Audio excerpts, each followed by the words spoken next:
Hello, my friend. Today I will tell you another long-forgotten legend.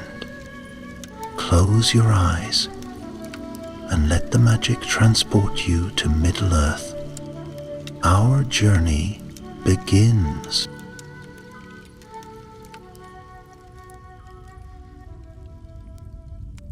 In the twilight years of the Second Age, when the fires of Eregion had cooled and the lands west of the misty mountains lay strewn with the bones of war, a new peril stirred. Though the elves had forged the three rings in secret, untouched by Sauron's hand, the memory of his deceit lingered in every shadow. He had come as Annatar, the Lord of Gifts, fair and wise to the eyes of the Eldar. From there Sauron rose again in terror and wrath, and in the vast furnace of Orodruin he forged the One Ring.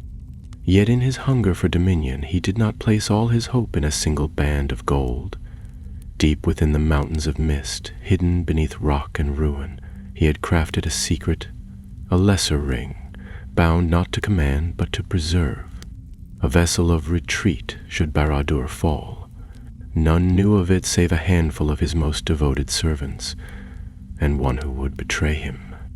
Far to the west, on the Isle of Númenor, rumors had stirred among the faithful. The downfall of Eregion had brought tidings of dread, and not all were content to sit idle as the shadow lengthened. One such man was Calamon, a captain of the Sea Guard of Andúnié. Tall and broad-shouldered, with hair like the dark wings of gulls and eyes that pierced like stars on a winter sea, he had fought beside the elves of Lindon and walked in the gardens of Galadriel before war swallowed Eriador. When a message came from the wandering remnant of Eregion's smiths, elves who had escaped Sauron's wrath, it was Calamon who answered the call. In the ruins of Ostin-Edel, where the walls had been blackened by flame and the river Ciaranen ran red with rust, Calamon met with Firion, a young smith of the house of Celebrimbor.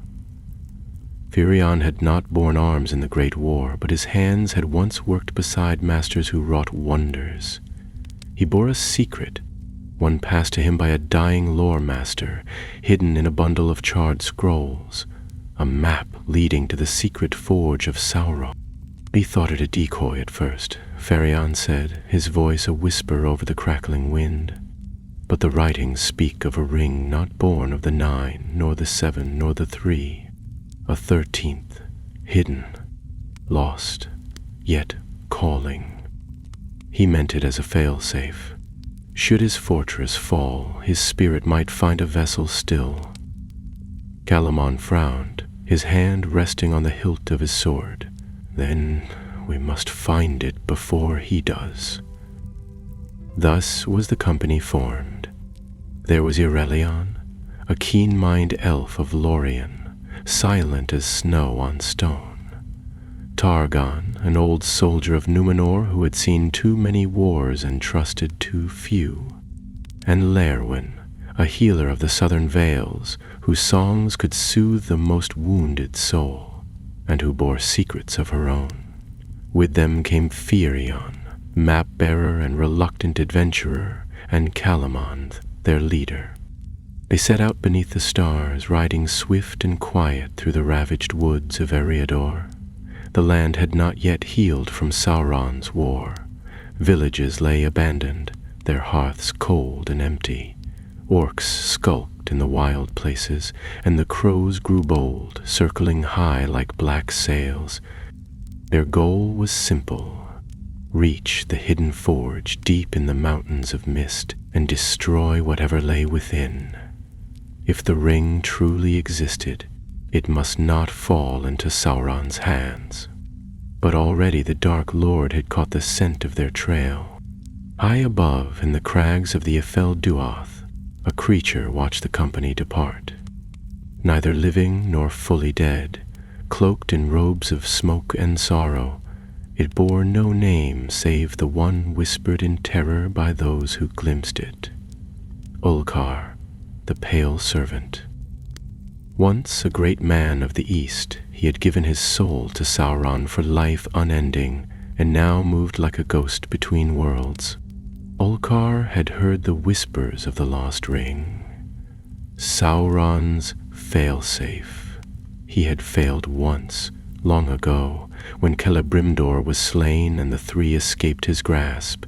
He would not fail again.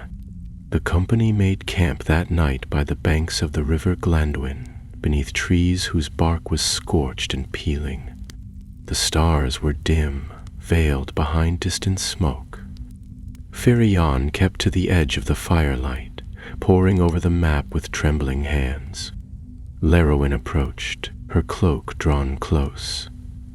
"You read it as if the paper might vanish before your eyes," she said gently.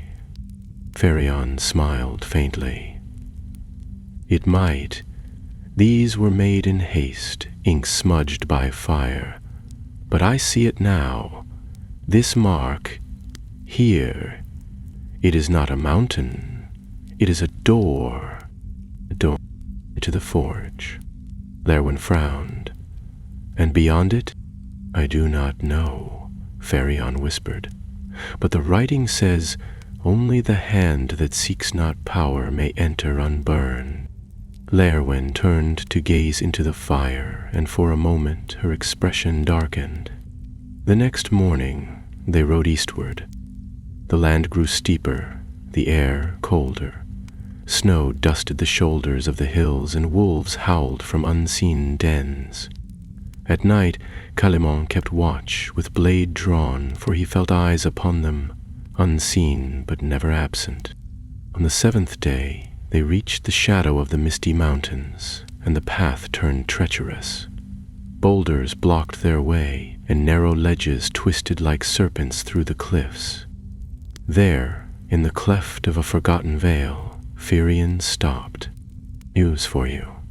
It is here." He pointed to a sheer wall of rock, blank and unremarkable.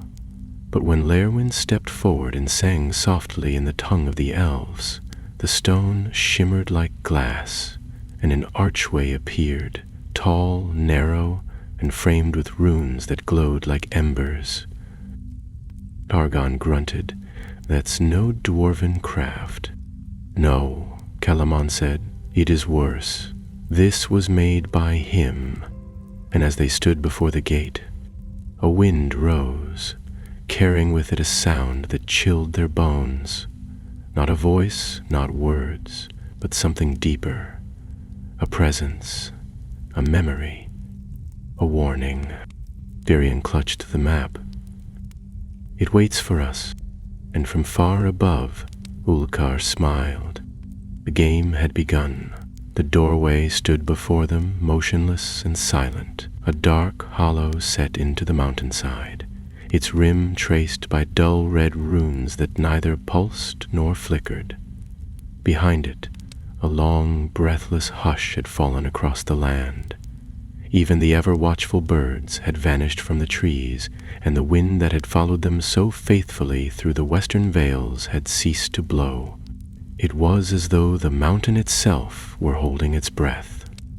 Firion stood closest to the threshold, his fingers tightening around the edges of the map.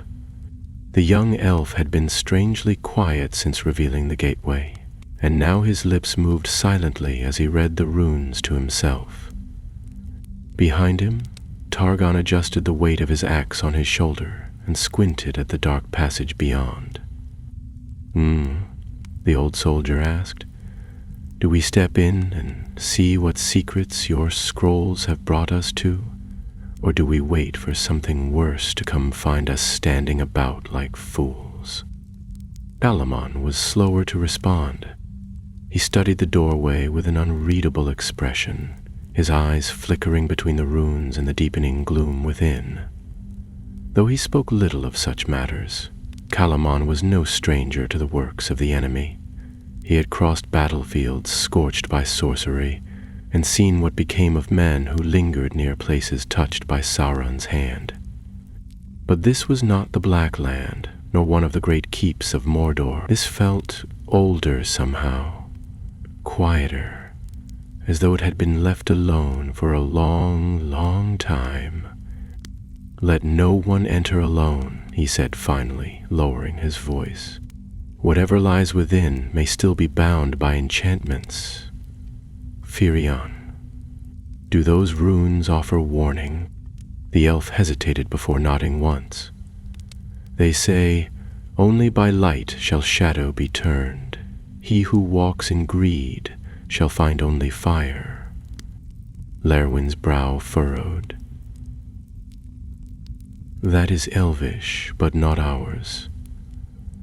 It is written in the mode of the Noldor, twisted, almost corrupted." "He would be," murmured Aurelian, who had been watching the trail behind them with a bow in hand. "He learned much in Eregion before he turned?" "More than he should have." The decision made itself. They stepped through the doorway as one, blades drawn and eyes sharp, and passed into the dark. Inside, the temperature dropped at once. The tunnel beyond the threshold was narrow and steep, descending deep into the belly of the mountain. Their footsteps echoed in a slow, hollow rhythm, and each sound seemed to stretch too far and linger too long. The walls were not natural, cut stone shaped by ancient tools, with carvings that spiraled down like winding ivy, though none among them could read the language etched there. They lit torches, though the flames burned with an odd hue, green at the edges and flickering unnaturally when held too near the walls. Still they pressed on, the silence heavier now, as though something deep within the earth had begun to stir. For a long while they found nothing but passageways and empty chambers, vaults hollowed out by long dead hands, their contents long since removed or destroyed. Then, in a low chamber carved like the inside of a shell, they found it. The forge. It was not large. In fact, it looked nothing like the grand halls of Eregion or the towering furnaces of Khazad-dûm. This forge was squat, made of obsidian and brass, etched with symbols that shimmered faintly in the torchlight. The air within the chamber was warmer than the halls behind them, and though no fire burned, the anvil still radiated a dull heat. Firion approached it slowly, his torch held high, and pointed to a curved depression in the stone table beside the forge. "That's a mold," he whispered. "A ring mold, and recently used." Lerwin stepped closer, and her eyes widened. Then the stories were true. He forged it here. Separate from the 9 and the 1, this was his secret. Calamon looked around the chamber. There were no signs of battle or decay, no broken tools or scattered ash. It was as though the forge had only just cooled. He bent low and examined the base of the anvil, where fine script had been carved into the metal, too faint to read, but unmistakably in the black speech. "It's the ring," Targon asked, voice tight. "If this is where he made it, where did it go?" No one answered. Aurelian had stepped away from the others and was studying the far wall, where a long fissure had split the stone. He ran his fingers along the edge and knelt beside it. "There's something here. A space. Maybe a tunnel." Firion joined him and peered through. "It's too small for a man, but I might fit." Calamon put a hand on the elf's shoulder. "Not yet. If the ring is here, it may be trapped or guarded. We will search carefully. Lerwin, can you sense anything?" The healer moved toward the center of the chamber and stood still. Her eyes closed. For a long moment she said nothing. Then she opened her eyes and her face was pale. "There's power here still," she said. "Not like the One Ring. Quieter, but waiting. It's watching." Targon swore under his breath. "Then let's be quick." They began to search the room, overturning old tools, tapping along the walls, searching for compartments or hidden locks. It was Aurelian who found it. Behind a panel of polished stone near the back of the forge, a circular recess no wider than a coin with 3 small slots around its rim. Ferion examined it, then reached into his pack and drew out a narrow silver tool shaped like a star. This was among the scrolls, he explained. I thought it decoration, but now he fit the star into the slots and twisted. There was a click. The panel slid aside with a hiss of air, revealing a black, velvet-lined box, long and narrow, set within the wall. No light shone from it. No gleam or glint betrayed what lay inside, and yet each of them felt the weight of it, felt it like a breath against the soul. Ferion reached forward. "Stop!" Calamon's voice rang sharply, and the elf froze. "Let me." He stepped forward slowly, as if entering a sacred place. With one hand he reached into the box and drew forth a ring. It was unlike any they had seen. Dark iron with veins of red stone pulsing faintly beneath the surface. It bore no crest or rune, only a single groove etched around its center, like a path waiting to be walked. It was heavier than it looked, and the moment Calamon touched it, a wave of cold passed through the chamber. Then the ground trembled. At first it was subtle, a low rumble like distant thunder. But it grew. Dust rained from the ceiling, and the forge flared with sudden fire, bursting into flame without wood or spark. A terrible sound filled the air, like a howl from beneath the world. Lerwin grabbed Calamon's arm. "We're not alone." And behind them, in the tunnel they had come from, a voice began to echo. Not a voice of flesh and bone, but one that clawed its way into their minds, cold and ancient and full of malice. "You have found it, the unattainable, and now it finds you." The walls of the mountain groaned as if awakening from an ancient sleep. The sound was deep and far below, not the sharp cracking of rockfall, but a grinding, slow and deliberate. The flame that had erupted in the forge twisted in the air, flaring red and gold before dimming into a sickly green, casting long, writhing shadows on the stone walls. Calamon held the ring in his hand, but its cold presence seemed to press against him like a weight, and the light around him dimmed as if the very air recoiled from its power. "We need to move," Aurelian said, already scanning the chamber's exits.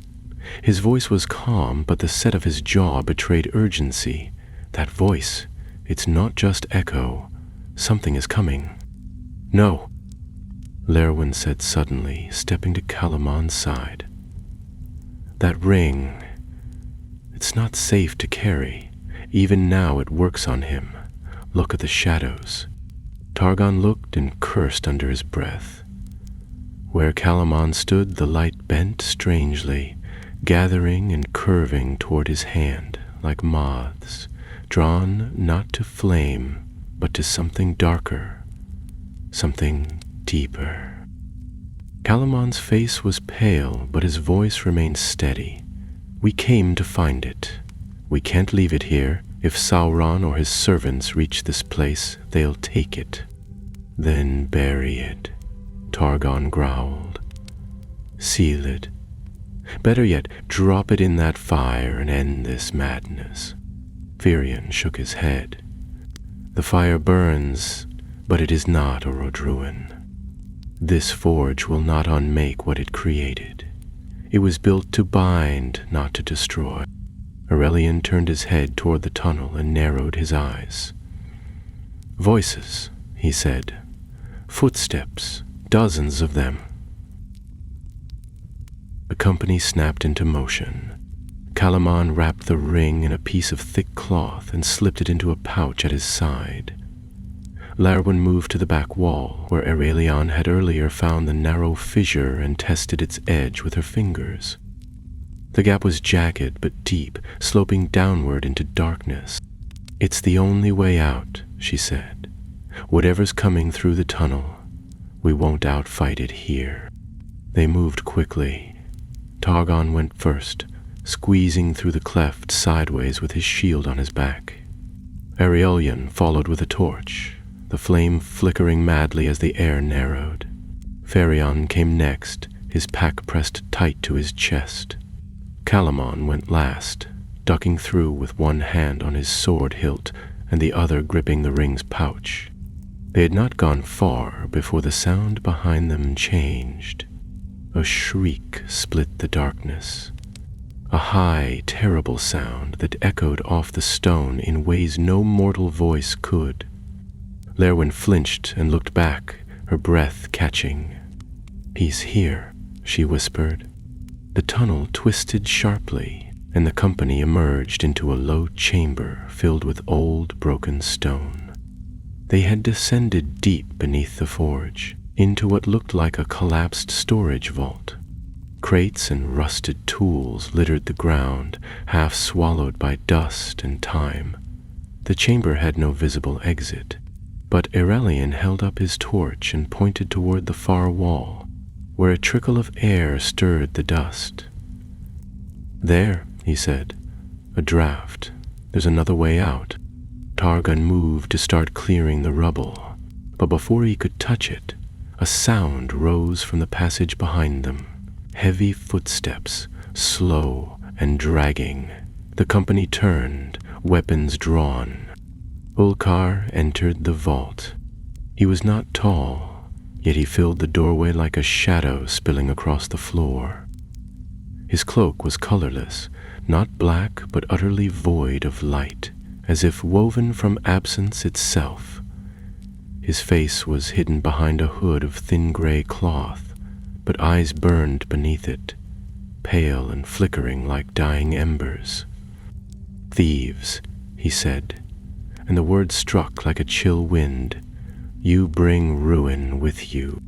Larwen raised her hand, and a light blossomed in her palm, soft and golden, no brighter than a candle, but clear and warm in the gloom. Ulkar hissed and flinched back, but only for a moment. "I have walked these halls longer than the stone remembers," he said, advancing slowly. "That ring was not made for you. It was made for him. Return it, and I may yet let you leave with your minds intact." "You speak as if the choice is yours," Calamon replied, stepping forward with sword drawn. "But your kind are not free to offer mercy." Ulkar's laugh was a brittle sound. "And yours are not free to grasp what they do not understand. The ring is bound to him. Even now, it calls." Ferion's hand trembled where it rested on his belt. "If it's calling, why hasn't he come himself?" "Will," said Ulkar. "But even he cannot move everywhere at once. So I move in his place." With a sudden motion, Ulkar raised one hand, and the air grew thick. The torchlight dimmed, Laowen's glow faltered, and the shadows reached toward them like living things. Calamon did not wait. He stepped forward and swung his blade, the edge gleaming silver as it cut through the dark. The blade passed clean through the shadow cloak, but met no flesh. Ulkar vanished in a burst of black mist, only to reappear behind them, reaching for Calamon's side. Larwen shouted and raised both hands, light bursting outward in a sudden wave. Ulkar shrieked, stumbling back as the glow seared his form. Targon took the opening, driving forward with his axe. This time his strike connected. There was no blood, but Ulkar staggered, and a long rent appeared in the folds of his cloak, smoking as though burned. "We can't kill him here," Larwen cried, "but we can drive him off, keep him from the ring." Irelion drew and loosed an arrow, the shaft glowing faintly with elvish runes. It struck Ulcar in the shoulder, and for the first time, the shadow servant let out a cry of pain. He fell back toward the tunnel, cloaked in smoke. "You cannot run forever," he spat. "He sees you now. You bear what was never meant to be touched. It will burn you from within." And then he was gone, leaving only the scent of ash behind. The chamber fell silent again, but the air had grown colder. Calamon wiped sweat from his brow, though he felt no heat. He looked at the pouch on his side and, for a moment, said nothing. Targon was already at the far wall, clearing debris to reach the gap where fresh air stirred. "We won't be safe here," he said without turning. "He'll be back, or worse will come." Calamon nodded slowly, then turned to Ferion. "We've found the ring. Now we must decide what to do with it." Ferion looked pale, the lines around his eyes drawn tight. "The scrolls said only the hand that seeks not power may bear it. But it didn't say for how long." "We'll worry about that later," Calamon said. "For now, we run." The passage beyond the crumbled vault was narrow and rough-hewn, likely never intended as a proper tunnel. The air that flowed through it carried a biting chill, sharp and clean compared to the warm, heavy stillness of the forge above. As they pressed through, one by one, the walls scraped their shoulders and tore at cloaks and packs. Targon went ahead, muttering beneath his breath as he moved fallen stones and kicked aside the remnants of what might once have been storage jars, now shattered and full of dust. Behind him came Lerwin, guiding Ferion, whose torch had gone out in the last struggle, and whose hand still shook from the sight of Ulcar. Irelion brought up the rear, moving with unnatural quiet, his bow always in hand, an arrow nocked and ready. Calamon walked in the middle, his hand tight on the pouch that held the ring. He could feel its presence even through the cloth and leather, as though it had sunk roots into his palm. There was no warmth to it, only a steady pressure, like the weight of a command that had not yet been spoken. He said nothing, but now and then he glanced behind them, uneasy. They emerged into daylight just as the sun began to dip behind the peaks.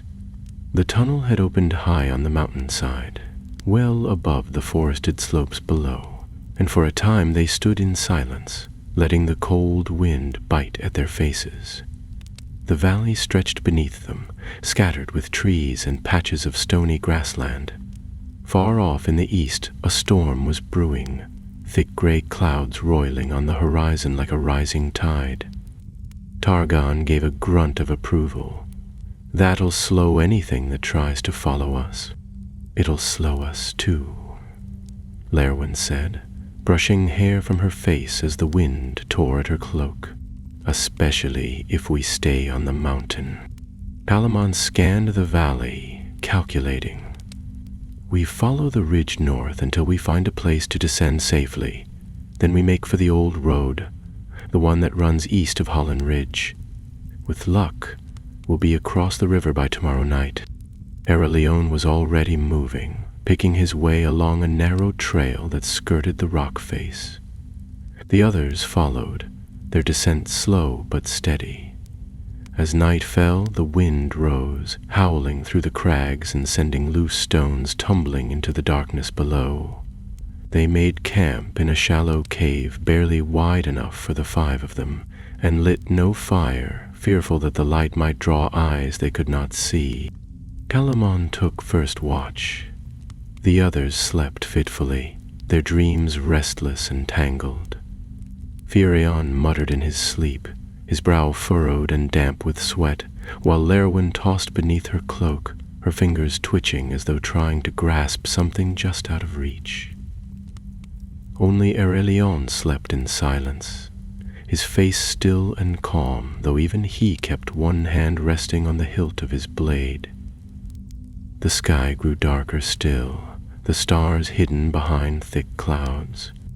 Calamon sat at the mouth of the cave, his sword across his knees, and listened. There was no sound of pursuit, no howl or footstep, yet he felt no peace. He looked down at the pouch again. He hadn't opened it since the forge. He told himself he wouldn't, but still his hand drifted toward it. The moment his fingers touched the leather, a whisper brushed against his ear.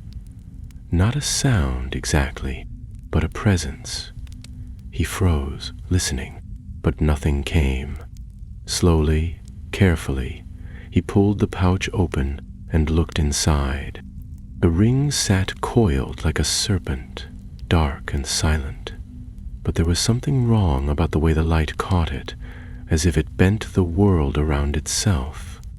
He reached out, not to touch it, but to see more clearly, and in that instant, a shadow flickered in the corner of his vision. He turned, sword drawn in one smooth motion, but there was nothing there, only rock and night. Yet when he looked back at the ring, it had shifted slightly within the pouch, though he was sure he hadn't touched it. He closed the pouch and tied it shut with quick, practiced hands. The night passed slowly. Targon took the second watch, followed by Lerwin and then Aurelian before the faint light of dawn reached the horizon. They broke camp without a word, each of them marked by a growing unease. The trail down the mountainside was treacherous, and twice they had to backtrack from ledges that crumbled beneath their feet. By mid-morning, the forest had swallowed them, dense and dark with tall pine and ash. They made swift progress at first, moving in single file through the underbrush. Birds scattered at their approach, and deer fled deeper into the trees, but otherwise the woods were still. Lerwin was the first to speak. "The animals are leaving." "I noticed," said Aurelian. "And they're not fleeing us. Something else is behind us." Firion looked over his shoulder. "Could Ulkar have followed so quickly?" "No," Calamon replied. "He was wounded. He won't move openly until he's recovered, but he may not be the only one hunting us." They pushed harder through the woods, and by midday reached a broad clearing where a stream cut across the land in silver ripples. Targon filled his water skin, while Calamon studied the old stones scattered nearby, fallen columns, half sunken and moss-covered, the remnants of some forgotten outpost, likely built by elves long ago. Then Aurelian froze. He raised a hand slowly, and the others followed his gaze. Across the clearing, half concealed in the trees, stood a figure. Tall, wrapped in a cloak of mottled green and gray, it held no weapon, but its stance was wary, alert. The figure took a cautious step forward and lowered its hood. She was an elf. Her hair was copper gold, braided in the style of the woodland kin, and her eyes were the color of riverstone. She looked first at Aurelian, then at Calamon, and spoke in the Sindarin tongue. "You carry a shadow with you," she said, quiet but firm. "And not all shadows can be left behind." Calamon stepped forward. "You know what we carry." "I know what it calls," she said, "and I know where it leads. If you value your lives, you will turn back." Firion stepped beside Calamon. "We seek to destroy it, not to use it. You must understand." The woman hesitated, her expression unreadable. Then, without a word, she turned and walked back into the trees. "Wait," Calamon called. "You know where it leads?" She stopped, just beyond the edge of the clearing. "I do. And if you follow, you will find no rest. But if you must go forward, then I will show you the hidden path." Without waiting for a reply, she vanished into the forest. Calamon looked at the others, and they understood without words. They had come too far to turn back now, and the path ahead had just revealed its next guardian. The forest seemed to lean in around them as they followed the elf woman. Though her feet moved swiftly and lightly across root and leaf, the sound of her passage was near silent, like mist parting before a breeze.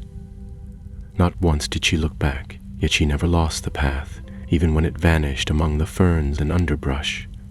Trees grew thicker, older, their bark dark with age, and laced with creeping vine. A sense of watchfulness crept into the air, not malevolent, but ancient and cautious, as if the woods themselves waited to judge the worth of their passage. Firion kept close to the front, eyes flicking from tree to tree, noting the markings on certain trunks, spirals and leaf patterns faintly carved, glowing just faintly when passed beneath filtered sunlight. "This is no ordinary forest," he whispered to Calamon. "These trees were once protected by the Eldar." "They feel it still," Leowen murmured behind him, "though much has faded." After nearly an hour of weaving through the deepening woods, the elf woman finally came to a stop beside a smooth stone outcrop wrapped in moss. She turned to face them, and her gaze lingered longest on Calamon. "The forest allows you to pass, but not without cost. What you carry is not meant for mortal hands." Calamon said nothing at first. The weight of the ring inside his pouch felt more present than ever, like a heartbeat beneath his tunic. When he finally spoke, his voice was quiet. "We never sought it, but we cannot abandon it." She studied him a moment longer, then gave a small nod. "I am Thalaniel of the Green Wardens. These woods are watched, even if no longer guarded as they once were. The path you now walk is perilous, not only for the feet, but for the spirit." "You said you knew where it led," Firion said. "Where?" Thalaniel stepped aside and touched her hand to the mossy stone. The surface shuddered, and a faint outline appeared. A staircase, narrow and descending into the earth beneath the roots of the forest. Cold air drifted upward, touched with the scent of damp stone and old leaves. "There is a river under the wood," she said. "It flows from the mountains and winds east beneath the hills. The path will carry you far, if you are not swallowed by it." Dargon scowled at the dark opening. "I like rivers underground about as much as I like ghosts." "You've faced both," Aurelian said, stepping past him into the stairwell, "and survived." One by one they followed. The stone steps were slick with moss, and the air turned quickly to damp mist.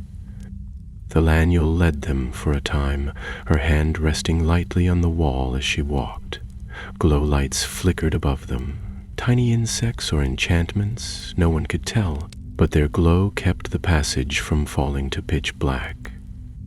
Eventually, the stair opened into a wide cavern. Water flowed along the left-hand wall in a narrow stream, its surface catching glints of green and silver from the glow lights above. Thalaniel stopped and turned once more to face them. "This is as far as I go. My watch does not extend beyond the roots." Calamon inclined his head. "You have our thanks." She looked at him with a trace of sorrow. "There are many kinds of burdens, Calamon of Numenor. Yours is not the worst, but it is one of the most dangerous."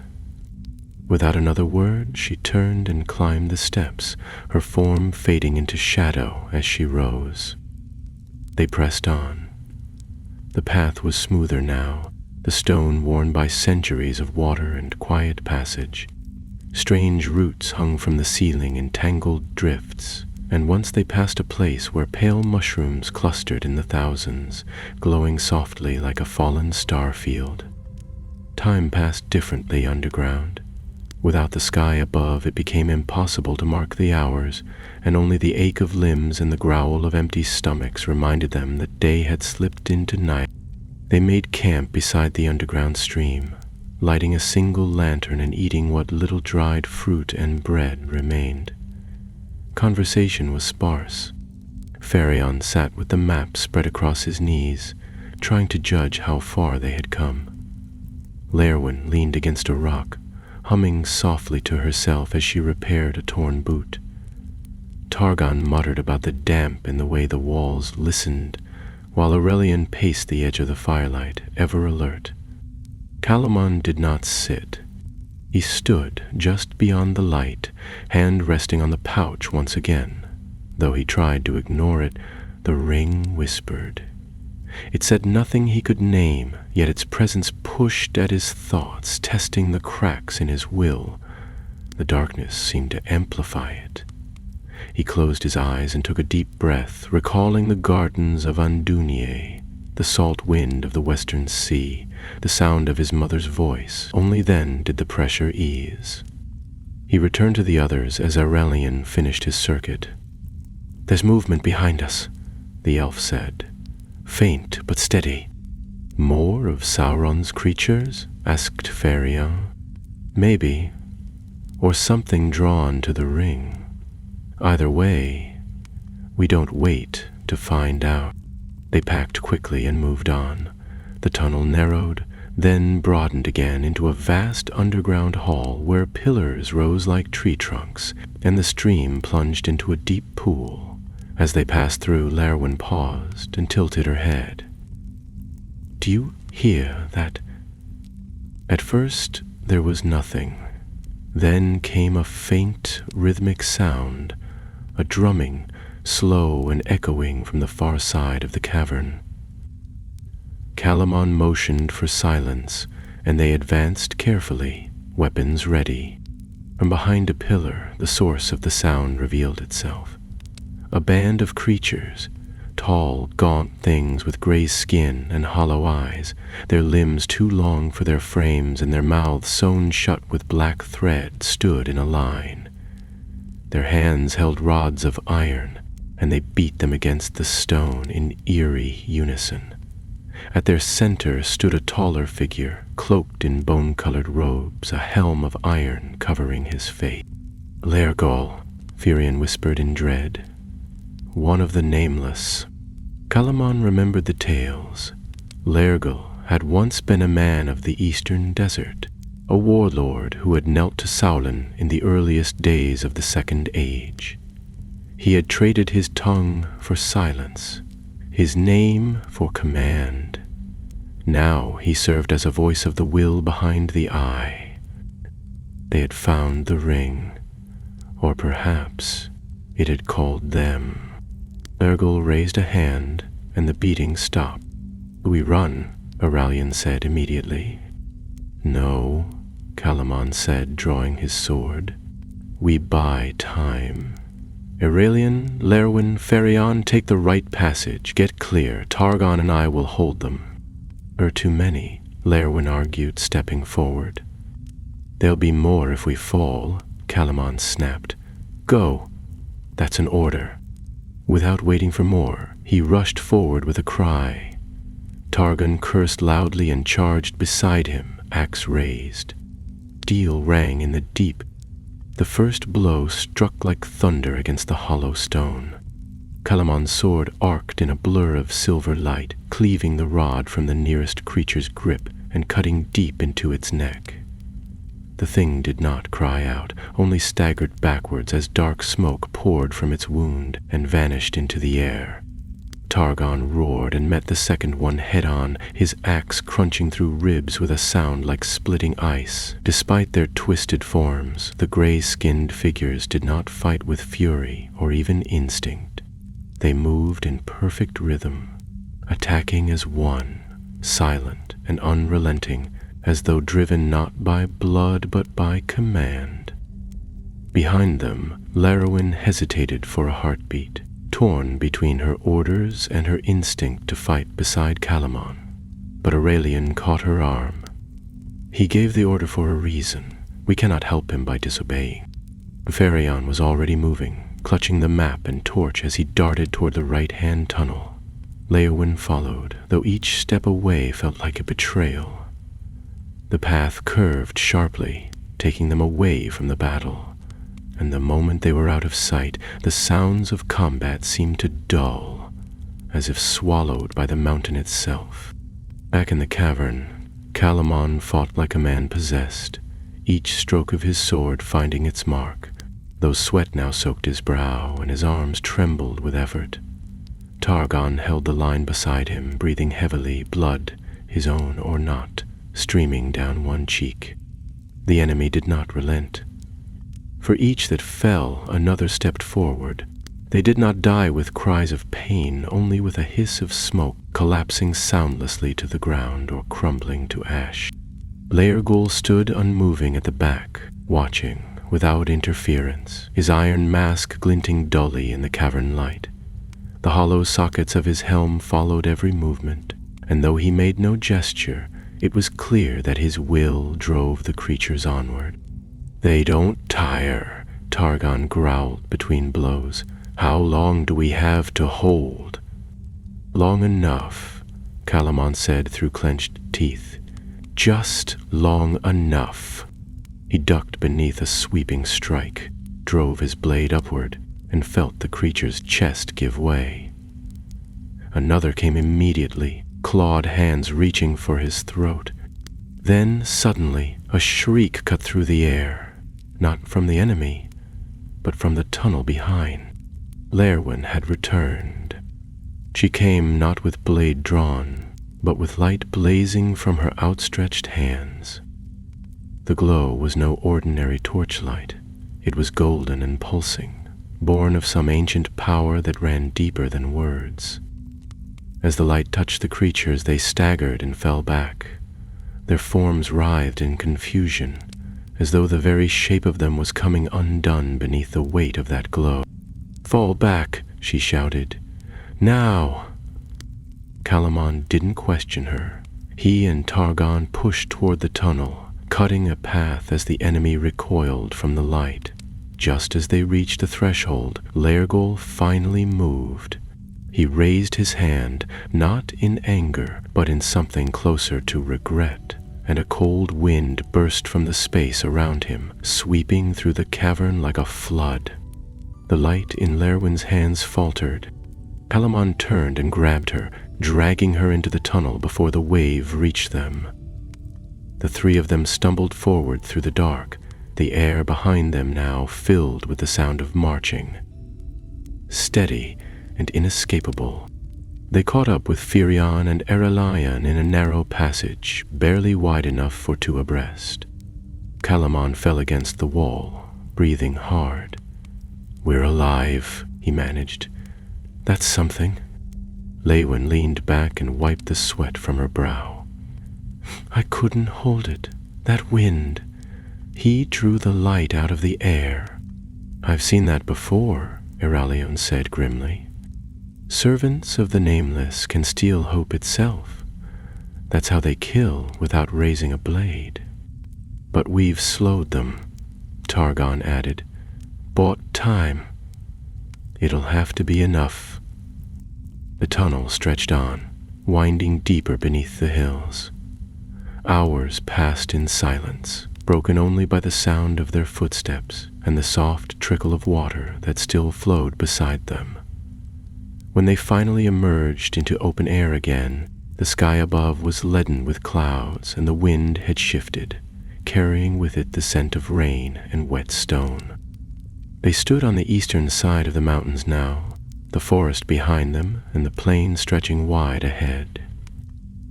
In the distance, the hills of Rudar rose like teeth from the grasslands, gray and cold. But between them and those hills lay a stretch of marsh and broken land, waterlogged fields, sunken stones, and dead trees protruding like fingers from the mire. Ferion sighed. "The mists of Gwathlo." "I thought the Gwathlo ran south," Léowyn said, frowning. "The river does. But the old name refers to more than the water. These swamps were once part of a greater forest, long drowned when the earth sank during the wars of the First Age. Calamon looked out across the mire, where low fog clung to the ground in thick tendrils. If we cross, they'll lose our trail. Nothing leaves tracks here. Or comes out again, Targon muttered. But if it's that or the servants of the Eye, I'll take my chances with the mud.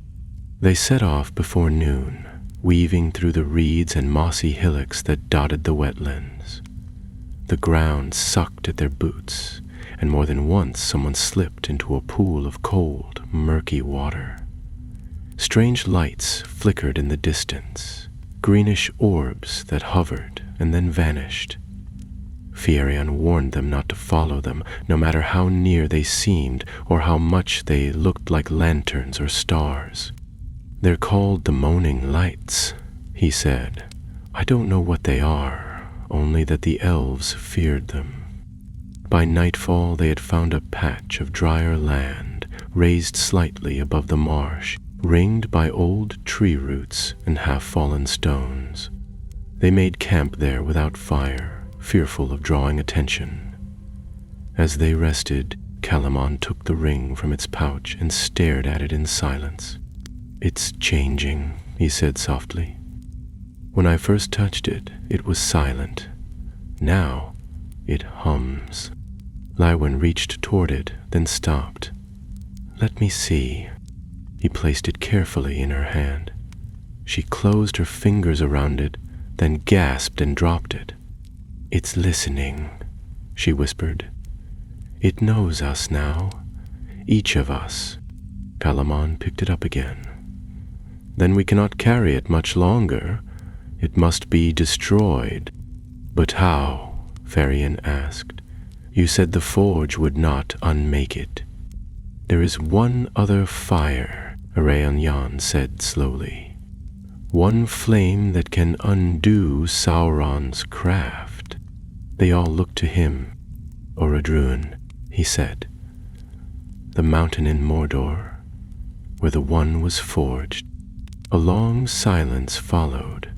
Even the marsh seemed to still.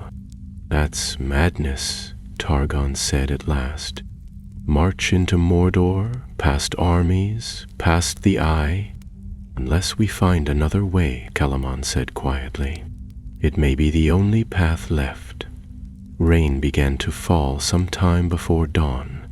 It was a quiet, persistent drizzle, soaking the marsh and turning the trails they'd made into deeper mire. The water gathered in pools around their makeshift camp, rising inch by inch until it was clear they could not remain there. Calamon was the first to rise, his cloak sodden, the ring once again secured in its pouch beneath his tunic. He had slept little, haunted by dreams that felt more like memories, of voices not his own, speaking in languages he could not understand.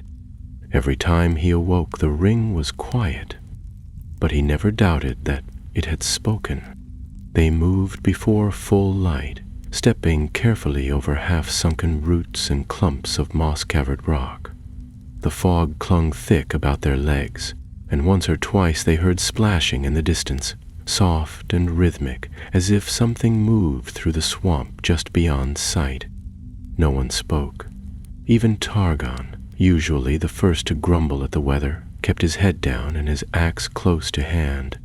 By midday, the ground grew firmer beneath their boots, and the mist began to lift. The marsh opened into a wide plain of wet grassland, gray and bleak under the clouded sky. Ahead rose the hills of Rudar, scattered with twisted trees and sharp ridges. Firion paused at the edge of the marsh and studied the land. "There was once a watchtower on the eastern side of those hills," he said. "Or so the old texts say, built by the Dunedain before the kingdom fell. If we can find it, we'll have shelter, and perhaps news." "Assuming it's still standing," Targon muttered, squeezing water from his gloves. "These lands have not seen peace in a long time." They crossed the plain swiftly, the wind driving against them with the scent of damp stone and distant rain. By late afternoon they had reached the lower slopes of the hills, where the grass gave way to gravel paths and narrow ridges, some so steep they had to scramble on hands and knees. The sky was growing darker, not from storm alone, but from the coming of night. As they rounded a bend between two sharp crags, Aurelian halted abruptly and held up a hand. "Et," he said quietly, "do you see it?" Perched on the highest hill to the northeast was a broken tower, little more than a jagged silhouette against the fading sky. One side had crumbled entirely, leaving only the base and a leaning wall with arched windows, like a ruin frozen mid-conception. Still, it was unmistakably a watchtower, and it appeared empty. They reached it just as dusk fell, climbing the winding hill with weary steps. The air grew colder as they ascended, and the wind carried a low whistling sound through the broken stones. Inside they found shelter, at least enough to rest. The lower chamber still had a roof and the remains of a fireplace, though all wood had long since rotted away. Aurelian swept the space for signs of recent use, but found none. "We'll rest here tonight," Calamon said, unstrapping his pack. "No fire. We're too near to the eastern wilds." As the others settled in, Lerwin sat by the open arch and looked out over the land. From this height, the marsh was a gray blur behind them, and ahead the land sloped down into rocky valleys and shallow rivers, with the black line of the Eiffel Duoth rising faintly on the farthest horizon. "If we're truly going to Mordor," she said at last, "then we must pass through lands few dare tread." Aurelian nodded. "The lands east of the Anduin are broken and lawless. Orcs roam freely. Evil things bred by the dark power still crawl there, hiding in caves and ruins." Birion joined them, his face pale from the long march. "Then how did the free peoples march against Sauron in the old wars?" "They did not march alone," Calamon said quietly. He stood by the crumbled window above, his gaze fixed far away. "In the War of the Last Alliance, the armies of Gil-galad and Elendil passed through Ithilien and came upon Mordor from the west. That road is lost to us now. We would need secrecy, not force." "Then how?" Firion asked. "The mountains that surround Mordor are not kind. They were built to keep foes out and slaves in. There are paths," Aurelian said slowly. "Hidden ones. In the north, the Morgul Vale winds into the mountains. In the south, there were once tunnels dug by the creatures of the dark, but the one most often whispered of lies through the land of Minas Morgul." Silence fell at the name. Lerwin's voice was low. "That is a place no living soul enters and returns unchanged." "Then we don't enter," Targon said firmly. "We find another way. I'd rather climb the cliffs of Mordor bare-handed than walk the road of wraiths." Before another word could be spoken, a sound echoed through the tower. Soft at first, then clearer. Hoofbeats, distant but growing closer. All rose at once, weapons drawn, backs to the wall. They extinguished the lantern, and Aurelian slipped into the shadows near the stairs. For a long moment, nothing moved. Then the hoofbeats ceased just outside the ruin. Calamon motioned for silence, his eyes fixed on the entrance.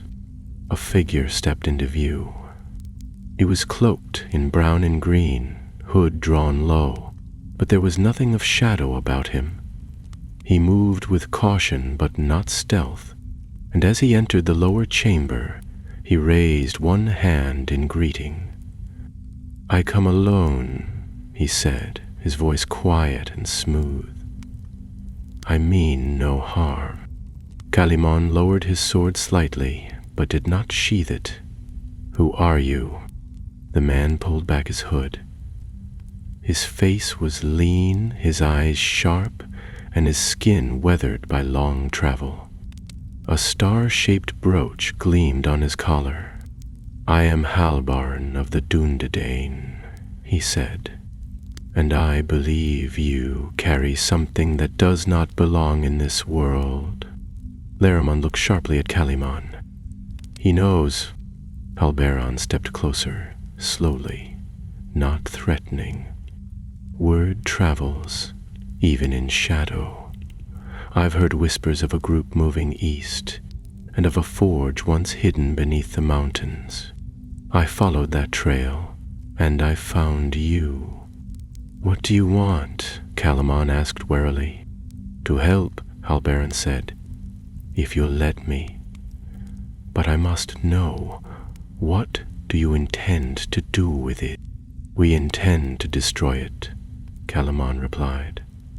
"But the road is not yet clear." "Then you may need more than courage and swords," the ranger said. "You'll need knowledge, and a way through lands where death walks openly." Ferion looked between them. "And you know such a way?" Halboran's eyes narrowed. "I know the hills of the east, the ruins of the south, and the paths through Cirith Ungol. But I also know of another, older path, forgotten by most, feared by the rest." "Where?" Calimon asked. "Beneath the mountains," Halbaron said. "A road left from the elder days, a path once used by those who served Morgoth himself. A cold wind stirred the ashes in the hearth. And if it still stands," he continued, "it may lead you into Mordor unseen." The fire crackled low in the broken hearth as the rain drummed softly outside the tower. Though the air was still, a strange heaviness had settled over the group, as if the very stones around them were holding their breath. Halbaron sat with his back to the crumbled wall, his cloak drawn close, the edges still damp from the storm. Across from him, Calimon studied the ranger's face in the shifting light, searching for signs of falsehood, but finding none. His bearing was too familiar, too measured, like one trained in the long watchfulness of men who guarded the shadows. "No road into Mordor is free," Calimon said at last. "Every path comes with a price. Why should we trust the one you offer?" Halbaron's eyes did not waver. "Because I've walked it once before, long ago, before the return of the shadow. The path lies beneath the ashen hills, through the bones of a fortress abandoned even by the servants of the dark. It is a forgotten place, haunted and foul, but if it has not collapsed, it leads beyond the Black Gate, deep into the Moranan's flank." Erelon shifted where he stood. "What sort of fortress?" "The Nameless called it Durmarth," Halbaron replied. "It was once a prison of Morgoth, later taken by his heir, a place where the old arts were practiced, flesh and shadow twisted into obedience. But it was sealed in the wars of the Second Age, when the elves and men rose together. Few remember it now, and none willingly seek it." "Would you?" Lauren asked softly. "My kinsman was taken there," Halbaron said, voice taut. "During the war with Angmar. We followed his trail to the outer vaults, but found only dust and bones, and signs that others had come later. Orcs, wraiths, whatever remained, they stirred something deeper. We sealed the passage again. I vowed I would not return. And yet here you are," Ferion said, eyebrows raised. "I heard of the ring," Halbaron said. "I knew what it meant. If it truly was forged as a vessel, then it must not fall into his hands. Not now, not ever. I came to find you, not to claim it. To show you the way, if you have the will to walk it." Calimon leaned back slowly, fingers resting on the hilt of his sword. The others said nothing, though the silence was heavy with thought. The idea of venturing through an ancient prison filled with the echoes of Morgoth's servants would have seemed madness a week ago. But now, with each step drawing them nearer to Mordor's shadow, and the weight of the ring growing stronger by the hour, madness had begun to feel like the road most traveled. "If we agree," Calamon said slowly, "how long to reach it?" 2 days' ride east, Halbaron answered. "The entrance lies near the base of the Ashen Hills, marked by a ring of black stone. I can lead you, but the way down will not be easy. The mountain has shifted since the old days. Tunnels have collapsed, and others have changed how?" Lerwin asked. Halbaron hesitated. "Some say the stone breathes, that voices speak from the walls, that the things left behind have not forgotten their purpose." Targon gave a sharp snort. "Wonderful, a prison that talks." "I'd rather hear stone than steel," Calamon said.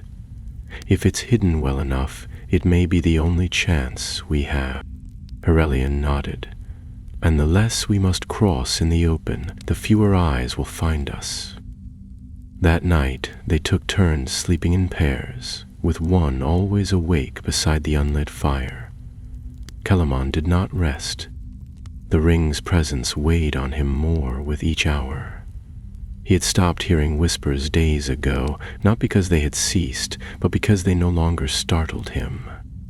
They spoke not in words, but in pressure, in dreams that left no memory but woke him trembling. By morning, the storm had passed, leaving the land wet and gray beneath a sky of low clouds. They broke camp quickly, their food nearly gone and their cloaks heavy with moisture. Halloran led them down the far slope of the hill and into the valleys beyond, where the land began to rise in uneven folds, dotted with broken trees and jagged rock. Here no villages marked the road, only the ruins of watchposts and ancient stones sunk deep into the soil, their carvings worn smooth by time. They traveled without speaking, each lost in their own thoughts. Fierian scanned the hills for movement, while Leowyn kept one hand close to her satchel of herbs and runes. Aurelian ranged ahead and behind, never far but never at rest. Only Targon seemed untouched by the silence. He trudged along as if it were just another march through some forsaken valley, his axe bouncing lightly at his side and his shoulders hunched against the wind. Near dusk, Halbaron led them to a narrow crevice between two hills. The entrance was marked, just as he had said, by a black stone circle carved into the mountainside, 10 paces wide, flush with the earth, and nearly invisible beneath creeping moss. Around its edge were faded marks, barely readable but unmistakably elvish. Ferion knelt beside them and brushed away the dirt. "This is the seal of Finrod's house. The elves tried to cleanse this place once. They both failed," Halbaron said. "Nothing built here was meant to be unmade." Together they cleared the stone, revealing a spiral indentation at the center. Halbaron reached into his cloak and drew forth a short rod of iron wrapped in old leather. He fit it into the groove and turned it slowly. With a grinding moan, the stone shifted inward, revealing a stairwell carved in a perfect circle, winding down into darkness. The smell rose at once, damp and bitter, like earth long denied sunlight. "No turning back," Calamon said quietly. "Who, or way or another," Halbaron agreed. "This road ends at fire." The company descended. The stair wound deep beneath the Ashen Hills, lit only by their torches and the faint shimmer of moss that glowed pale green along the walls. The air was cold but dry. with a strange stillness that made every footfall echo too far.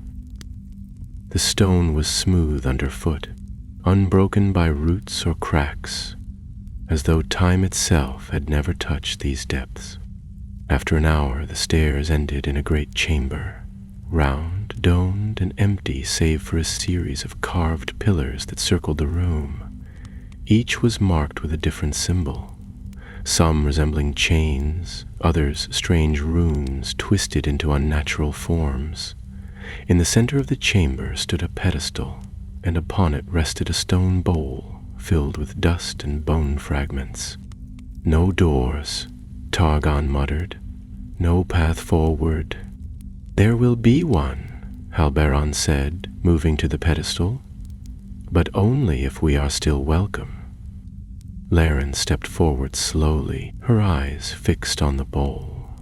She reached in carefully and stirred the ash. Beneath it lay a crystal shard, cracked and glowing faintly blue. She turned to the others. This is a key, but it's not meant for locks. It's meant for memory. At her touch, the shard pulsed once. Then the room trembled, and a voice rose from the walls, not living, not recent, but old and hollow. Who seeks the forgotten gate? The voice echoed through the domed chamber, as dry and cold as the dust that clung to the bowl. It seemed to come not from any direction, but from the very stone around them, ancient and hollow, as though it had lain dormant for centuries and awoken only to pose this single question. The company stood frozen. Even the torches, which had burned brightly moments ago, flickered low, their flames bent as if pressed down by some unseen pressure.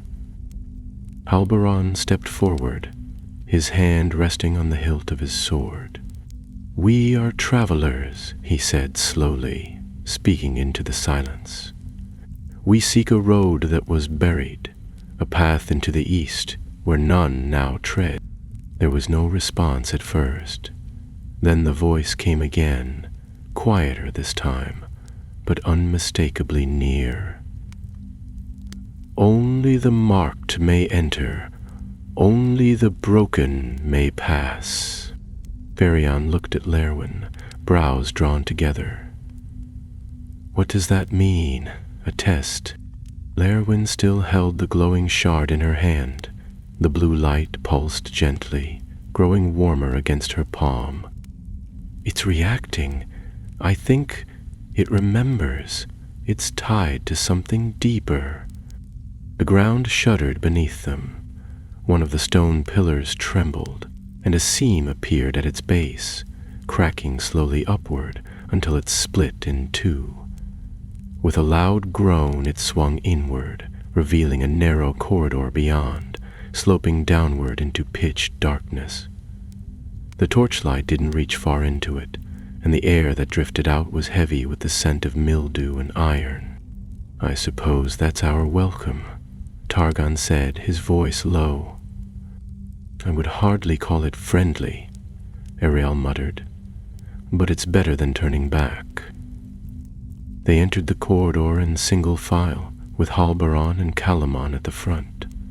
The walls were carved smooth, though old and worn, and lined with strange patterns that resembled claws and wings, motifs no elf or dwarf had ever crafted.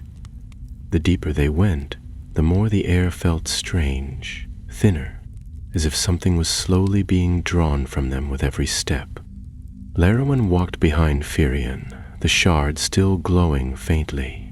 From time to time she glanced at it, watching for any shift in its light. After a while she spoke, her voice hushed but clear. "This place was not just a prison. It was a place of forging, not of metal but of spirit. It twisted those brought here until they no longer knew what they had once been." "Like the ring wraiths?" Firion asked. Laren nodded. "Or worse. The wraiths at least began as kings. Here, the ones who entered were not given that choice. They were shaped, bound, unmade." Aurelion glanced back over his shoulder, and were walking into the same shadows.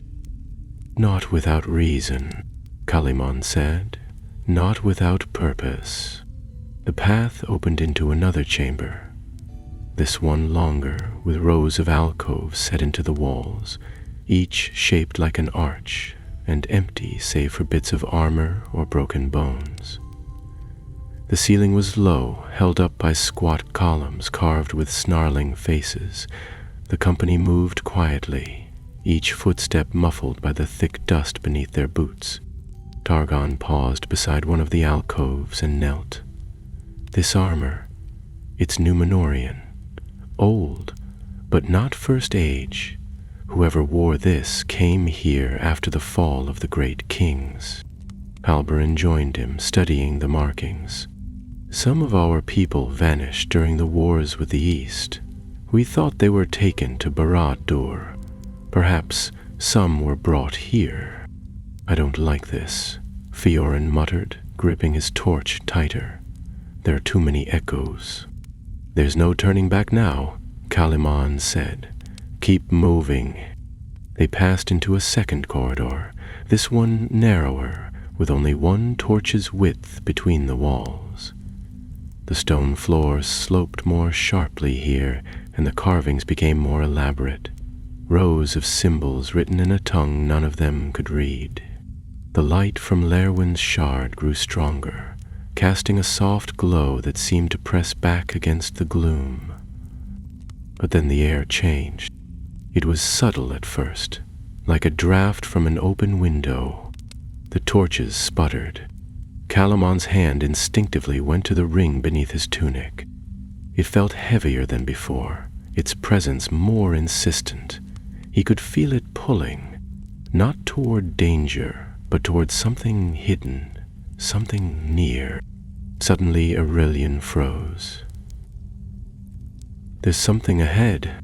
He motioned for silence, and the company halted. Calimon stepped forward carefully, eyes narrowed. At the end of the corridor stood a door. It was tall, arched, and formed of black metal that shimmered faintly in the torchlight. Strange marks spiraled across its surface, runes that moved, not literally, but in a way that made the eye believe they were shifting. At its center was a small recess, the same size and shape as the crystal shard Lerwin carried. Without speaking, Lerwin approached the door. Her hand trembled slightly as she pressed the shard into the recess. The runes flared. The entire door glowed for a single moment. Then the light died, and a deep click echoed through the passage. Slowly, with a sound like grinding bone, the door swung inward. Beyond it lay a stairwell descending in a perfect spiral, deeper than anything they had yet seen. The walls here were smoother, the carvings gone, replaced by an eerie smoothness that glinted like obsidian. The temperature dropped sharply, and a faint sound rose from below, not music, not voice, but a low, endless hum, like the vibration of a mountain dreaming. Lerman drew back. "There's something alive down there." "Or something that never died," Halberin said grimly. Calimon turned to the others. "This is the last threshold. Beyond this lies the forgotten road. Once we pass it, there will be no return." He looked to each of them, waiting for doubt, but none turned away. So they began the descent. Step after step they spiraled downward, deeper than even dwarven delvings, into stone older than speech. The hum grew louder, vibrating through their bones until it became a part of them, an ever-present weight pressing on their thoughts. At last, the stair opened into a cavern vast beyond reckoning. 'Twas not natural. Pillars rose from floor to ceiling, black and glittering, and at the center stood a great archway. Not a door, not a gate, but a portal of dark stone veined with red light, as if lava flowed within. It stood untouched by time, unguarded but unmistakably watching. The ring pulsed once against Calamon's chest. "This is it," he said. The road to Mordor had opened, and something on the other side was waiting. No one spoke as they stepped through the archway. The moment Calamon crossed beneath the stone, the sound of the humming vanished, replaced by a hollow stillness so complete it pressed against the ears like a ringing after a great bell. The air inside was colder still, though no wind blew. The torches burned smaller, tighter, their flames drawn inward, flickering as if reluctant to stay. The space beyond was vast, an enormous corridor carved directly into the black rock, its walls smooth and sloping upward until they vanished in darkness. The ceiling was too high to see, and the floor beneath their boots shone faintly, as though polished long ago by many feet. But it was not the size of the place that held them still. It was the silence. There was no scurrying rat, no dripping water, no shifting stone. Even their footsteps, when they moved again, seemed muted, absorbed into the very bones of the mountain. Aurelion walked ahead, one hand on his bow, eyes darting constantly between shadowed corners and strange markings that lined the walls. They passed doorways with no doors, niches filled with shattered urns and broken chains, and once a wide stair spiraling up into nothing, choked by rubble near its base. At times they thought they heard movement, quick rustlings just beyond the edge of the torchlight, but when they turned, there was nothing, and always the red-veined stone of the arch behind them burned faintly in memory, like a warning yet to be spoken. Halberon said little, though his eyes were wary. He moved with practiced precision, tracing the path by instinct more than memory. Occasionally he would pause, glance to a side chamber, or study a mark half buried in dust, and then nod to himself and press onward. After what felt like hours of slow, cautious walking, the corridor narrowed, and they came upon a tall gate wrought of dark iron. Unlike the others, this one was intact. The bars were wide, the iron cold, and at the center was a sigil shaped like a hand with 7 fingers. "Lawen," Calamon said, nodding toward the gate. "Is the shard still reacting?" She drew it from the pouch around her neck. The glow had dimmed, but as she stepped forward, it flickered faintly, its pulse timed with the veins of red that still pulsed faintly in the stone around them. She held it close to the sigil. The iron warmed slightly beneath her touch, but the gate did not open. Firion frowned, stepping beside her. "This gate's older than the others. The shard might not be enough." "It's not meant to open it," Lerwin murmured, staring at the 7-fingered hand. "It's meant to warn us." Calamon ran his hand along the edge of the bars. "Then we find another way." They turned back toward one of the side corridors they had passed, this one leading downward in a tight spiral. It smelled of old rot and ash, but the path remained clear. As they descended, the air shifted again, no longer merely still, but heavy, as if it resisted their movement. Targon cursed under his breath, swiping at his forehead. "This place, it's like walking through smoke you can't see." Firion said nothing. He was growing quieter by the hour, his brow furrowed more deeply, his voice lost in thought. Lerwin watched him carefully but said nothing. Down and down they wound until the corridor ended in a vast chamber with a sunken floor and a dais at its center. Atop it stood a great table of black stone, and on the wall behind it a mural carved in jagged relief. It showed a great flame descending from the sky, splitting the earth, and from it rising a crowned figure with eyes like voids and hands outstretched. Beneath him smaller forms knelt, elves, men, and others too twisted to name. Halberon let out a breath. Dermoth, the place of shaping.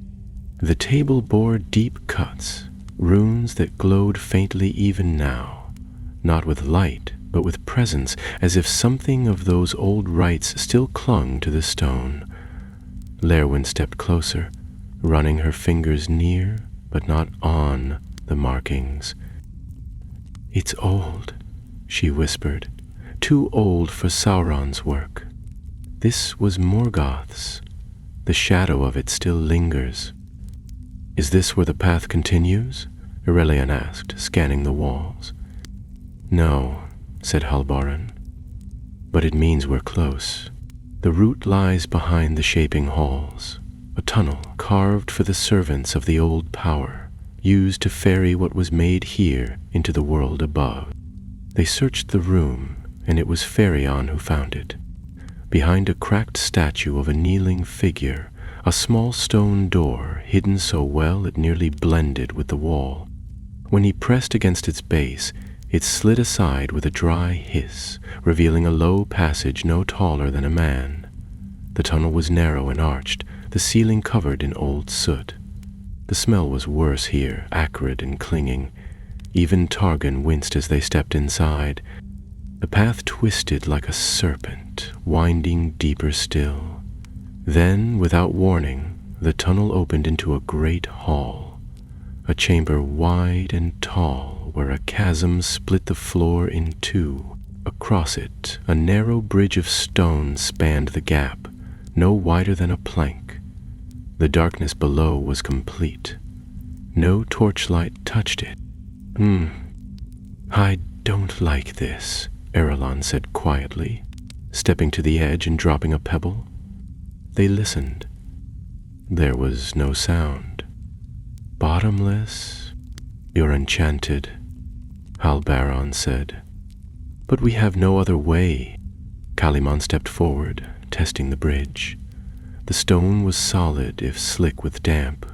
Slowly, carefully, he made his way across. Halfway there, he paused and turned back. One at a time. Targon went next, followed by Lerwin and Firion, then Irelion and Halbaran. All crossed safely, but as soon as they reached the other side, the stone beneath the last step cracked with a sharp snap, and the bridge split in the middle. With a groan, the far half collapsed into the darkness. They all leapt back just in time. "Well," said Targon, brushing dust from his knees, "that's our way back gone." "We won't need to return," Calimon said. "Not if we succeed." Beyond the broken hall lay a wide corridor flanked by tall statues, each cloaked and hooded, their hands held together in chains. The passage was lined with metal sconces, long, cold, and scattered bones rested near the far wall. When they reached the end, they found a great iron door, black and rimmed with red crystal. On it was carved a single rune, an eye with a crown of flame. "It's his," Lerwin whispered. "Not just his," Halbaran said. This was where the old masters stored what they feared to lose. Vaults of secrets, the deepest shadows. "And the road beyond?" Calimon asked. Halbaran nodded. "Through there. It leads into the bowels of Mordor." Calimon turned slowly, looking at each of them. "Then this is the last place we rest. Beyond it, the dark land awaits." He placed his hand on the door. It began to open. The iron door groaned as it opened, its hinges shrieking in protest as though they had not turned since the world was young. Dust spilled out in a wave, thick and choking, and the air behind it was colder still, bearing the scent of stone long sealed and secrets better left buried. Calimon held his torch high and stepped through, the others close behind. The chamber beyond was vast and circular, domed like a tomb. Pillars ringed the walls, twisted and blackened, their tops vanishing into shadow. Shelves lined the perimeter, carved into the very rock and filled with scrolls bound in dark leather, their spines etched in languages none among them could read. Between the shelves stood statues, some broken, others intact. Figures cloaked in grief, faces hidden or erased, as though the memory of them had been deliberately wiped from the world. Lerwin passed one of the statues and paused. She placed her hand against its shoulder, then drew back quickly. "It's warm," she whispered, her brow creased with unease. "The stone is warm." "That's not natural," Fiarian murmured, brushing dust from one of the nearby scrolls. "Nothing down here should be." "Don't touch anything," Halbaran warned, his voice low. "This is a vault, not just of knowledge, of power, of things too dangerous to be destroyed and too deadly to be forgotten." At the far end of the chamber stood another archway, this one carved not of stone but of fused black glass that shimmered faintly in the torchlight. The floor in front of it bore an inlaid circle of silver and obsidian, patterned like a spider's web, and at its center lay a narrow gap, just wide enough to hold a ring. The company froze. Calamon stepped forward slowly, the ring heavy in its pouch, thrumming faintly with each step. The pressure he had felt since Region, subtle, gnawing, had become something more insistent, a pulse that matched his own heartbeat. He reached beneath his cloak and pulled out the pouch. Even wrapped in leather and cloth, the ring's presence filled the chamber. Lerwin moved beside him. "It wants to open it." "The arch?" Targon asked, shifting uneasily. "Open it to what?" "Not to what," Ferion said softly. "To where?" Halbaran approached the rim of the web-like seal and crouched beside it. "This is a keyhole, not just for a door, for a gate. One that leads directly into the foundation of the Black Land, under the ash, under the stone, a tunnel meant for those who were never meant to walk in light." Calamon looked down at the pouch. "And the ring?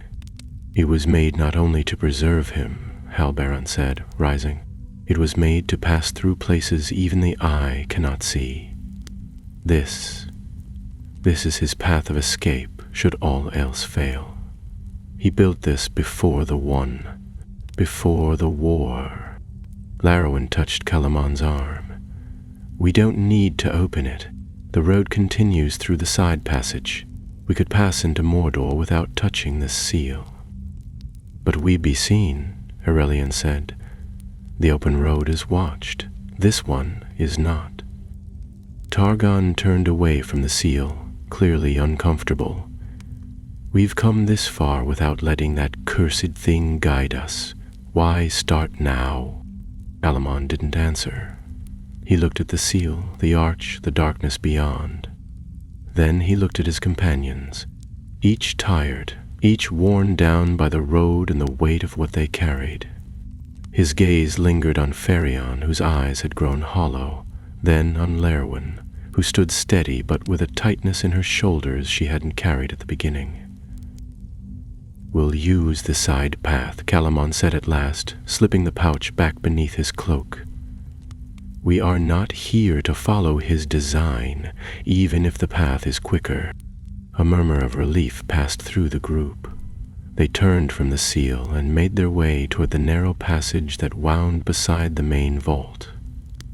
The tunnel there was cramped, with low ceilings and jagged walls. It twisted like a serpent, never straight, and the torchlight cast strange shapes on the rock, as though the walls were breathing. They walked in silence, the air thick with tension. Each of them felt it, that they had just passed by something not entirely asleep. Even Ferion, who had grown quieter with each passing mile, kept glancing back over his shoulder. But the tunnel sloped upward now, and after some time they began to feel fresh air again, faint and cold. the pressure that had followed them since the forge lessened, and though the ring still pulsed, its call seemed dulled, as if something had been left behind. Hours later, they emerged beneath the night sky. It was dark, Mordor's sky starless and ash-filled, but still, the cold breath of wind on their faces felt like freedom. They stood on a narrow ledge overlooking a deep, barren valley of blackened stone and winding ravines. In the distance, flickering fires lit the horizon, and far to the east, the faint red glow of Mount Doom painted the clouds. They had crossed the border. "We're inside," Aurelian whispered, scanning the land below. "This is the plateau of Gorgoroth. And over there," Halbarn said, pointing to the far rise, "lies Barad-dûr, his tower." Calamon said nothing. He pulled the ring from its pouch and held it once more, watching as it gleamed faintly in the shadows. It did not burn, did not speak, but it shimmered with a deep, malevolent hunger. It had not wanted them to take the side passage. It had wanted to pass through the Black Seal. Whatever powers Sauron had buried there, it had not yet stirred fully. But it remembered. "We'll go west across the plain," Calamon said. "Stay low, avoid the main roads. If we reach the northern edge of Orodruin, we'll find a fissure where the mountain can be climbed. There's no gate, no road, but the fire waits at the top." "No fire has burned hotter," Lerwin said. "Not even the one that made it?" Targon frowned. "You really mean to throw it in, just like that?" Calamon looked down at the ring, then back at the others. "There's no other choice.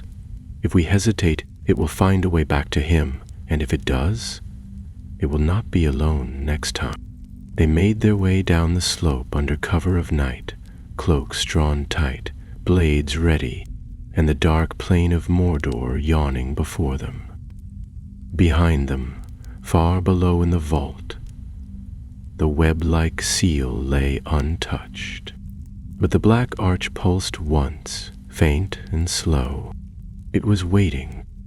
The land of Mordor stretched out before them like the remains of a fire that had never truly died. Even in darkness, the plain glowed faintly, the rocks dusted with ash, the ground broken by ancient scars. The sky never cleared. The clouds overhead churned constantly, thick with soot and lit by the dull red glare of Mount Doom's distant fire.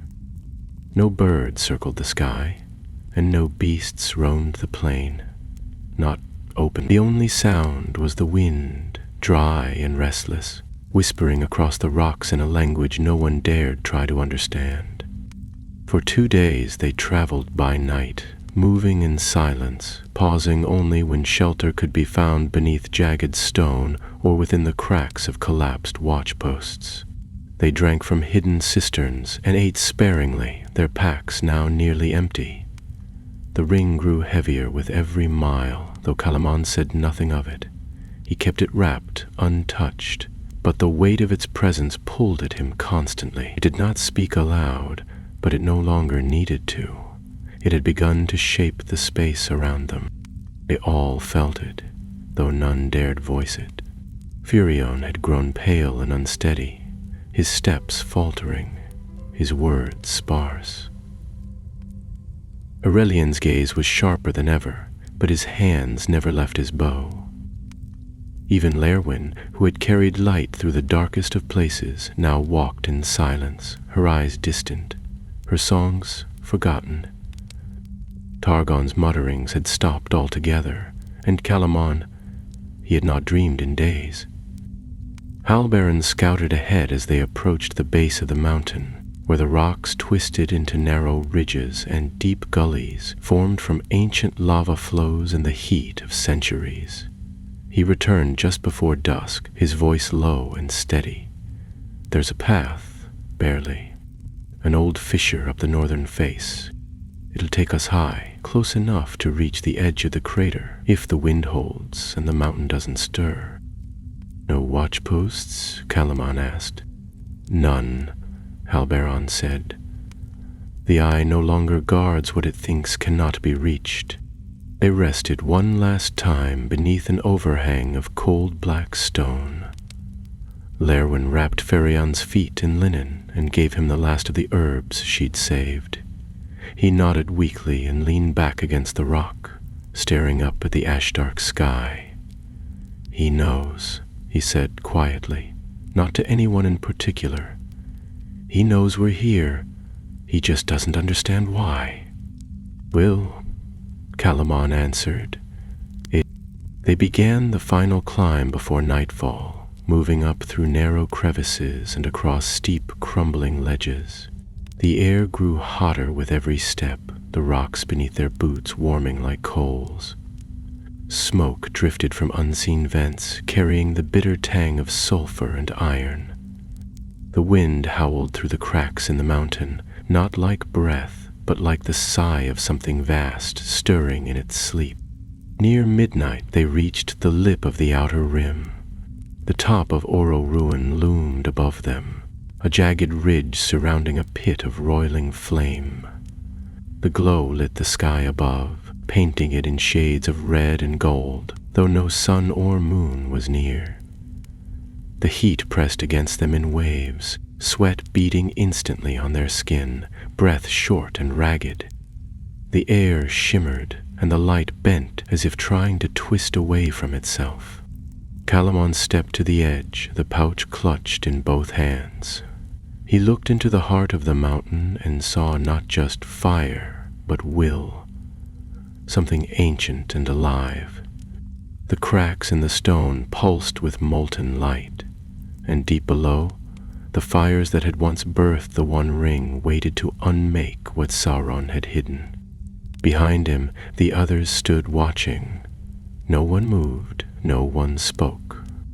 Calamon drew the ring from the pouch. It had changed. The iron surface now gleamed like black glass, and the red veins within it pulsed quickly, like a heartbeat.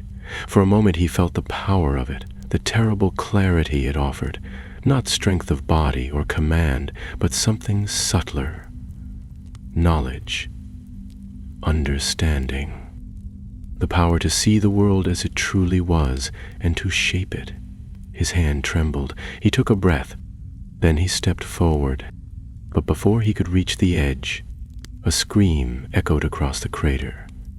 A sound filled with rage and desperation. Shadows burst from the stone behind them, and Ulkar emerged, his body wrapped in torn robes of shadow, his face twisted beneath a half-burned mask. He had followed them, through the dark, across the plain, into the mountain itself. The ring had called him, and he had obeyed. "You will not cast it away," he snarled, raising both hands. "You carry more than a weapon. You carry his last hope." Calamon turned, blade drawn in one hand, ring clutched in the other. "Then let hope die." Ulkar charged, his hands clawing at the air, smoke coiling from his fingers. Lowen stepped between them, light bursting from her palm. Ulkar reeled back, but not before hurling a wave of darkness that struck her squarely. She collapsed, gasping. Aurelion loosed an arrow that struck Ulkar's side, but the creature barely noticed. Targon lunged with his axe, catching Ulkar's arm and severing part of the shadow form, but it reformed, writhing. Calamon knew they could not win this fight. Not here. Not against a spirit drawn by the ring's own power. He turned back to the edge and stepped onto the ledge. The fire rose, casting his shadow tall behind him. "No!" Ulkar shrieked, and Calamon threw the ring. It did not fall quietly. It screamed. No voice, no words, but a sound of loss so profound it shook the stone beneath their feet. The fire caught it instantly, wrapping it in flame. The veins within the metal burst, light flaring in a blinding arc. Then the mountain roared. A shock wave threw them all to the ground. Smoke erupted from the crater, and the ledge beneath Calamon cracked. He fell to one knee, struggling to breathe through the heat and ash. Ulkar's scream turned to a wail as his form unraveled, stripped of purpose, no longer bound to the will that had forged him. He faded, piece by piece, until nothing remained but ash on the wind. When the light faded, the mountain was still. The fire had returned to its slow molten boil. The cracks in the stone glowed softly, no longer pulsing with unnatural life. Calamon stood slowly, his arms heavy, his vision swimming. Larwen coughed nearby, rising to her knees. Aurelion helped her up, while Targon sat beside Firion, who had collapsed in exhaustion but still breathed. They had done it. The ring was gone. The path they had followed through Eregion, through the forge, through the vaults and the plain, had ended in fire, and from that fire there would be no return. But in its place there was silence, not the silence of death, nor that of waiting, but the silence that follows a wound beginning to heal. They turned from the edge and made their way down the mountain, leaving behind the last hope of Sauron, now undone. The world would not know their names, but the shadow that once stretched from the east had grown smaller, and somewhere far away, in lands yet untouched by war, dawn began to rise.